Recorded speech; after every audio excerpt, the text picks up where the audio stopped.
ವಿಸ್ತಾರವಾದ ನೀಲಿ ಸಮುದ್ರದಿಂದ ಅಳವು ಸ್ವಚ್ಛವುಗ ನಿನ್ನ ನನ್ನ ಬಳಿಯ ಚಿಕ್ಕ ಉಪ್ಪಿನ ದಬ್ಬೆಯವರೆಗೆ ಸತ್ತ ಗೋಗಿ ಮುನ್ನಡೆಸುತ್ತಾನೆ ಚಿನೂನ ಕುತೂಹಲ ಕಣ್ಣುಗಳು ಬನ್ನಿ ಉಪ್ಪಿನ ಪ್ರಯಾಣವನ್ನು ಹಿಂಬಾಲಿಸೋಣ ರುಚಿಕರ ಅಚ್ಚರಿ ಜೊತೆ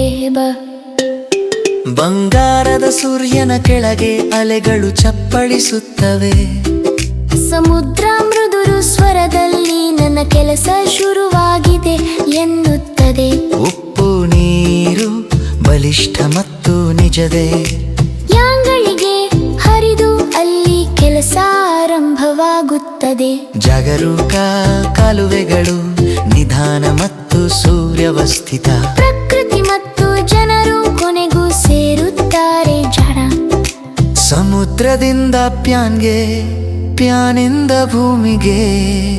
ಉಪ್ಪು ಪ್ರಕೃತಿಯ ಕೈಯಿಂದಲೇ ಹುಟ್ಟುತ್ತದೆಯೋ ವಿಶಾಲ ನೀಲಿ ಸಮುದ್ರದಿಂದ ಈ ಉಪ್ಪಿನ ಕಥೆ ನಿನ್ನಿಂದಲೇ ಶುರು ಸೂರ್ಯ ಪ್ರಕಾಶಿಸುತ್ತಾನೆ ಗಾಳಿ ಹಾಯಿ ಎನ್ನುತ್ತದೆ ಕಾಲ ಸಾಗುತ್ತಾ ನೀರು ನಿಧಾನವಾಗಿ ಮಾಯವಾಗುತ್ತದೆ ಚಿಕ್ಕ ಚಿಕ್ಕ ಹೊಳಪುಗಳು ಬಿಳಿ ಮತ್ತು ಸ್ಪಷ್ಟಲ ಉಪ್ಪಿನ ಕಣಗಳು ನಿಧಾನವಾಗಿ ಮೂಡುತ್ತವೆ ಚಿನ್ನು ಆಶ್ಚರ್ಯದಿಂದ ನೋಡು ನಾನು ಏನು ನೋಡುತ್ತಿದ್ದೇನೆ ಪ್ರಕೃತಿಯಿಂದ ಹುಟ್ಟಿದ ಮಾಯಾಜಾಲ ಸೂರ್ಯ ಮತ್ತು ಗಾಳಿ ತಮ್ಮ ಶ್ರೇಷ್ಠ ಪ್ರಯತ್ನ ಮಾಡುತ್ತವೆ ನೀರನ್ನು ಅದ್ಭುತ ಉಪ್ಪಿನ ಕಣಗಳಾಗಿ ಮಾಡುತ್ತವೆ ಹೊಳಪಿನ ಸ್ವಚ್ಛ ಮತ್ತು ಚಿಕ್ಕ ಕಣಗಳು ಪ್ರಕೃತಿಯ ವಿಜ್ಞಾನ ನಮಗೆಲ್ಲರಿಗೂ ಆಶ್ಚರ್ಯ ಇದೀಗ ಕಾರ್ಖಾನೆಗೆ ಸ್ವಚ್ಛ ಮತ್ತು ಪ್ರಕಾಶಮಾನ ತೊಳೆಯಿ ಒಣಗಿಸಿ ಉಪ್ಪು ಸರಿಯಾಗುವವರೆಗೆ ಮೃದುವಾದ ಬಿಳಿ ಕಣಗಳು ಶುದ್ಧ ಮತ್ತು ಸೂಕ್ಷ್ಮ ಜಾಗ್ರತೆಯಿಂದ ಪ್ಯಾಕ್ ಸಾಲು ಸಾಲಾಗಿ ದಬ್ಬೆಗಳು ಸಿದ್ಧ ಇಗೋ ಹೊರಡುತ್ತವೆ ಕೆಲಸದಿಂದ ಮನಬೆಯವರೆಗೆ ನಿಧಾನವಾಗಿ ಇಚ್ಚು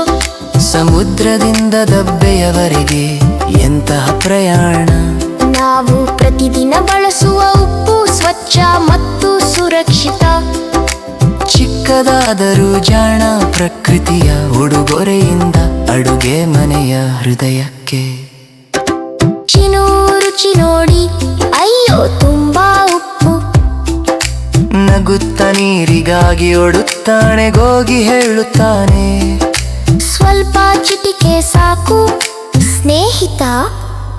ಪ್ರತಿ ಪ್ರಯಾಣಕ್ಕೂ ರುಚಿಕರ ಅಂತ್ಯವಿರುತ್ತದೆ